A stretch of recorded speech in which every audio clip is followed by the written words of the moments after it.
এই সরকারের পদত্যাগটা কেন চাইছেন? তার পদত্যাগের জন্য আমরা দাঁড়িয়েছি, কারণ যত হত্যাকাণ্ড হয়েছে আমাদের ভাই বোনরা মরছে সবকিছু তার নির্দেশেই হয়েছে। পুলিশ হচ্ছে সরকারের চামচা। পুলিশকে সে যেভাবে নির্দেশ দিয়েছে, র্যাবকে ছাত্রলীগকে সে যেভাবে নির্দেশ দিয়েছে, তারা তাদের মতোই কাজ করেছে। সরকারের কারণে এইসব হয়েছে। এই সরকার আমরা চাই না।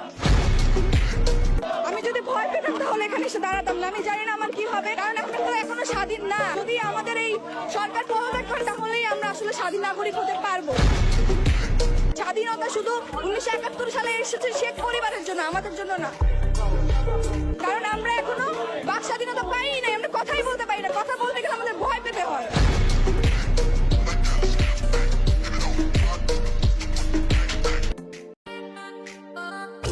থামবো না আজ মোরা বিদ্রোহী দল, যত দেখাস তোরা বন্ধুদের হাত, রক্ত দিয়ে বিজয় ছিনিয়ে আনবো ইনশাল্লাহ।